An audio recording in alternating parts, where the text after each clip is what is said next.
4 जनवरी 1316 दिल्ली दरबार की दीवारें थरथराने लगी थीं।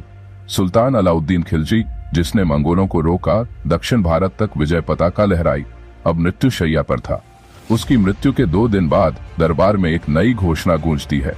सुल्तान नहीं रहा। दरबारियों की निगाहें आपस में मिली, लेकिन इस बीच एक शख्स आगे बढ़ चुका था, मलिक काफूर। एक गुलाम से सुल्तान का सबसे भरोसेमंद, वफादार और हमबिस्तर बन चुका ये व्यक्ति अब खुद सत्ता के शिखर की ओर देख रहा था। मलिक काफूर ने बड़ी चतुराई से सुल्तान के पुत्रों को दरकिनार कर दिया। सबसे पहले उसने अलाउद्दीन के बड़े बेटे खिज्र खां की हत्या की सूचना दी। फिर उसने महज 5 साल के शहाबुद्दीन को गद्दी पर बैठा दिया, लेकिन वास्तविक सत्ता खुद अपने हाथ में रखी। वह अब खुद को नायब सल्तनत कहने लगा था, यानी सुल्तान का संरक्षक, लेकिन असल में वह खुद ही सुल्तान था। उसने कई शहजादों को या तो अंधा करवा दिया या मार डाला, लेकिन वह भूल गया था कि दरबार की दीवारों में भी कान होते हैं।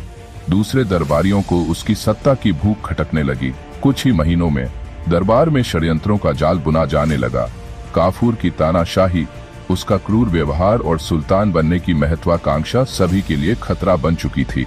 अंततः एक रात जब वह अपने महल में सो रहा था, दरबारी सैनिकों ने उसके कक्ष में प्रवेश किया और वही अंत हुआ जो उसने दूसरों के लिए तय किया था।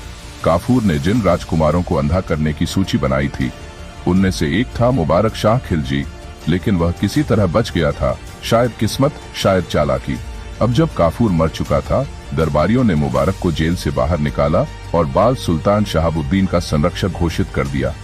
कुछ ही समय में मुबारक शाह ने शहाबुद्दीन को अंधा कर दिया और जेल में मरने के लिए छोड़ दिया। अब खुद बन बैठा दिल्ली का सुल्तान कुतुबुद्दीन मुबारक शाह खिलजी। मुबारक शाह खिलजी का शासन वह दौर था जब दिल्ली सल्तनत ने नैतिकता और प्रशासन दोनों खो दिए। मुबारक शाह के शौक सामान्य नहीं थे। वह लड़की बनने की कोशिश करता, स्त्रियों की पोशाक पहनता, श्रृंगार करता और नर्तकियों की तरह नाचता। उसका दरबार अब शासन का नहीं, भोग विलास का अड्डा बन चुका था।